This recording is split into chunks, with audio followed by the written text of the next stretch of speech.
நிறைய பேர்த்துக்கு பார்த்தோன்னே தெரிஞ்சிருக்கும் இது யாருன்னு சொல்லிட்டு. நம்ம திருச்செந்தூர் தெய்வானை தான். எனக்கு வந்துட்டு கொஞ்சம் மன வருத்தமா இருந்தது. ஏன்னா தெய்வானை கிட்ட குழந்தைங்கள விடுறதுக்கு பேரண்ட்ஸ் யோசிச்சாங்க. தூரமா நின்னே பார்த்தாங்க. கிட்ட போறக்கு அவங்கள அலோவ் பண்ணல. ஏன்னா 6 மாசத்துக்கு முன்னாடி நடந்த இன்சிடென்ட் அப்படி. பட் எனக்கு அந்த பயம் கிடையாது. நான் தைரியமா போயிட்டு காலையிலும் தெய்வானைய பார்த்தேன். நான் ஈவினிங்கும் தெய்வானைய பார்த்தேன். தெய்வானைக்குன்னு ஒரு டைம் இருக்கு. நிறைய பேர் கோயிலுக்கு போயிட்டு பார்க்க முடியாத வரதுக்கு ரீசன் என்னன்னா, நீங்க வந்துட்டு அன்டைம்ல போறது தான். அந்த டைம் என்னன்னு நான் சொல்றேன்.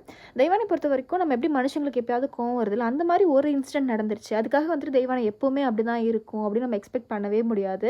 ரொம்ப சமத்தா குழந்த மாதிரி அவ்வளோ பாந்தமா நின்னுட்டுருந்தது. யாரையுமே அது ஹர்ட் பண்ணல. அழகா காசு வாங்கி ஒரு 2, 3 பேர் குடுத்தாங்கன்னா, அத திரும்ப வாகன் கிட்ட குடுத்துட்டு, அது அது பாட்டுக்கு ஆசீர்வாதம் பண்ணிட்டு இருந்தது. என்னன்னா, காசா குடுத்தா, சில்லற காசா குடுத்தா வாங்காது தெய்வானை. ஏன்னா, அது வந்து அப்படி பழக்கியிருக்காங்க. நீங்க வந்து ரூ. 10 நோட்டு மாதிரி குடுத்தா தான் அது வாங்குது.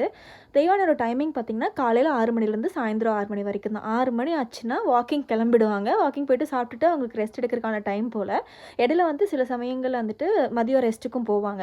சாப்பிடணும் நம்ம எதாவது குடுக்கணும்னா, வாழைப்பழத்தில செவ்வாழை குடுக்கலாம், தர்பூசணி குடுக்கலாம், பைனாப்பிள் குடுக்கலாம். இந்த மாதிரி ஒரு 4, 5 பழங்கள் மட்டும் முலாம்பழம் இத மட்டும் தான் சாப்பிடுவாங்க. நீங்க காசா குடுக்கறனாலும் குடுக்கலாம், வாழைப்பழங்களா குடுக்கறனாலும் குடுக்கலாம். வீடியோ பிடிச்சா சப்ஸ்கிரைப் பண்ணுங்க. Thank you.